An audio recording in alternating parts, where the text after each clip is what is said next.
Hi, and welcome to Grayleigh Tales. I'm Tammy, and this is Leon, my grandson, who I'm actually going to be talking about today, because that's one of the tales from Grayleigh.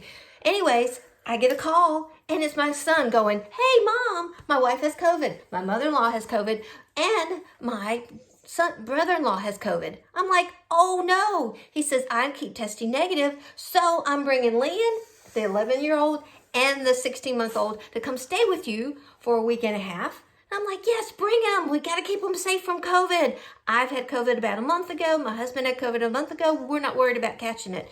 My son is testing negative." I'm like, "Yay." And then they get here, and in the middle of the night, I wake up with this panic attack, and I'm like, "Oh my gosh, what am I going to do with a 16-month-old? I'm working full-time. My husband's working full-time. He is in virtual school, so he can take care of himself. I'm good.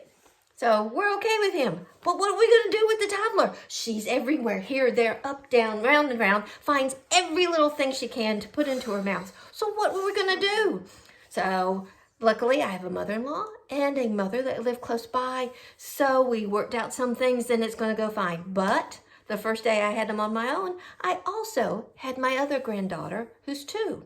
I'm like, "Yeah, they'll pay along great. This is going to be a great idea." Was it a great idea? Oh, you don't know. He was in school. So the baby has a little bit of a diaper rash. I'm like, "We'll take off her diaper, let her run around a little bit, and get some air onto this diaper rash." Well, the first thing that happens, she walks into the living room, squats down on the floor, and pees. And I'm like, okay, it's not the worst. So I'm sort of wiping it up. But I go upstairs to get her some clothes, and the 2-year-old comes up with me, and there's a sound machine in the baby's room. It's going, "Oof."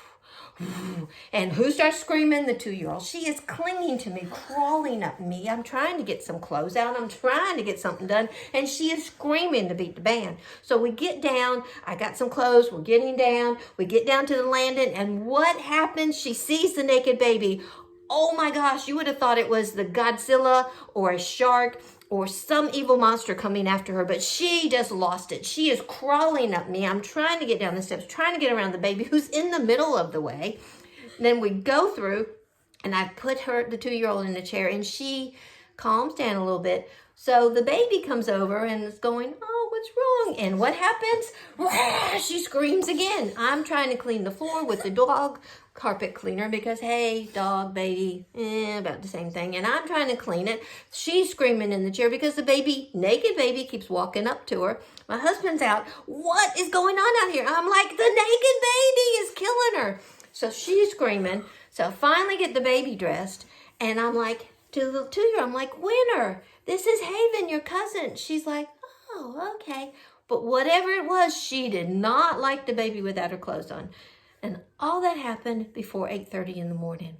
So that's the kind of life I'm living here. And Leon, he's in school. He's doing his thing. He's got his ear pods in. He's not hearing a thing. Did you even come out and check on me? No, I didn't know. I was too focused. Yes, right. So anyways, that's life here at Grayleigh. Y'all have a nice night, and tune in tomorrow where we continue with some of the Grayleigh Tales. Bye, guys. Bye.